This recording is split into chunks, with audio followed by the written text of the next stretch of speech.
अस्सलातु वस्सलामु अलैका या रसूल अल्लाह सल्लल्लाहु अलैहि वसल्लम। अस्सलामु अलैकुम रहमतुल्लाहि व बरकातुहू। काफ़ी टाइम हो गया कि मैंने हज़रत प्रोफ़ेसर बाक़ हुसैन कमाल रहमतुल्लाह अलैह के रूहानी सफ़र से जो आगे सिलसिला था वो नहीं जारी किया। मैंने सोचा कि ना इंशाल्लाह उसको भी कंप्लीट किया जाए। तो इसकी आई थिंक जो लास्ट वीडियो हमने बनाई थी वो थी वीडियो नंबर 85 और उसमें पार्ट 21 था। तो मैंने हज़रत प्रोफ़ेसर बाक़ हुसैन कमाल रहमतुल्लाह अलैह की जितनी भी उनके हाल सफ़र की वीडियोज़ हैं वो अलग से एक प्लेलिस्ट में ऐड कर दी हैं, आप वहाँ पे उनको देख सकते हैं।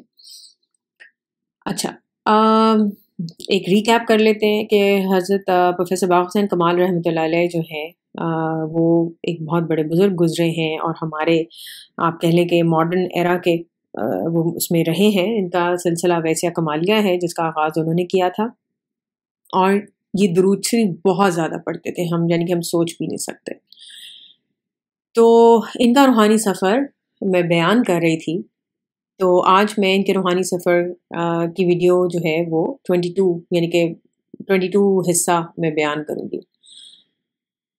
अच्छा, ये कहते हैं कि मेरी क्लास के एक तालिब इल्म ने भी मेरी बैत कर ली थी। इसने चंद दिन मेरे साथ ज़िक्र किया और फिर मुलाज़मत के सिलसिले में कराची चला गया। उसे भी अल्लाह ताला ने कश्फ की नेमत से नवाजा था। वो कहते हैं कि रमज़ान शरीफ 1986 के बाद जब वो जेहलम आया तो उसने एक वाक़या सुनाया। कहता है कि रमज़ान शरीफ में एक अजीज़ से मिलकर आ रहा था। 12 बजे का वक्त था, धूप तेज़ थी और कोई सवारी नहीं थी। मैं आराम की गर्ज से दरख्तों के साए तले लेट गया। मुझे नींद आ गई। ख्वाब में मैंने देखा कि एक बुजुर्ग आए हैं। उन्होंने फरमाया कि मैंने तुम्हारी टोपी में कोई चीज़ रख दी है, जाग कर उठा लेना। वो कहता है कि अचानक मेरी आंख खुल गई, देखा तो मेरी टोपी में 4 खजूरें रखी थीं। मैं उठा और अपने घर चला गया। वहाँ 3 और साथी भी मौजूद थे। अफ्तार के वक्त मैंने तीनों को एक एक खजूर दे दी। उनमें से एक बेरोज़ा था, यानी उसने रोज़ा नहीं रखा हुआ था।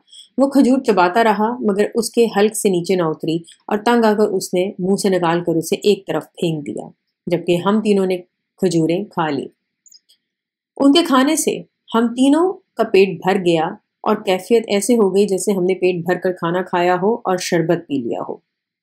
हालांकि उस एक खजूर के अलावा हम तीनों ने उस रात ना तो खाना खाया और ना पानी पिया। मैंने उस शागिर्द को पूछा कि उस बुजुर्ग का हुलिया कुछ जहन में है। कहने लगा, जी हाँ। मैंने बताया कि वो हज़रत ख़िज़र अलैहिस्सलाम थे, क्या मुलाकात करोगे? तो वो हैरान सा हुआ। मैंने कहा, आंखें बंद करो और वही ख्वाब देखो, अब तुम्हें वो बुजुर्ग नजर आएंगे। उसने आंखें बंद की। कहने लगा, वही ख्वाब देख रहा हूँ, बुजुर्ग नजर आ रहे हैं, टोपी में खजूरें रख रहे हैं। मैंने कहा कि आंखें खोल दो। चंद मिनट बाद दोबारा मैंने कहा, आंखें बंद करो और मेरे साथ चलो। अब कहाँ पहुंचे हो? कहने लगा, एक जजीरा है जिस पर किला नुमा महल है, इसके गेट पर खड़े हैं, यहाँ पहरेदार भी मौजूद हैं। अब वही बुजुर्ग तशरीफ लाए हैं, उनके साथ एक और बुजुर्ग भी है, दोनों आपसे गले मिल रहे हैं, अंदर चलने का इशारा कर रहे हैं।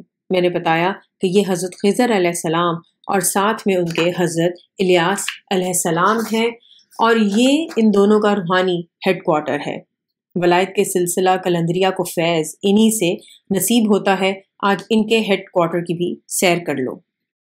इंशाल्लाह बाकी का हाल सफ़र नेक्स्ट वीडियो में। बहुत सारा दुरूद शरीफ पढ़ें, दूसरों को दुरूद शरीफ पढ़ने की तलकीन करें, मखलूक़ात पर रहम करें। अस्सलातु वस्सलामु अलैका या रसूल अल्लाह सल्लल्लाहु अलैहि वसल्लम। अस्सलामु अलैकुम रहमतुल्लाहि व बरकातुहू।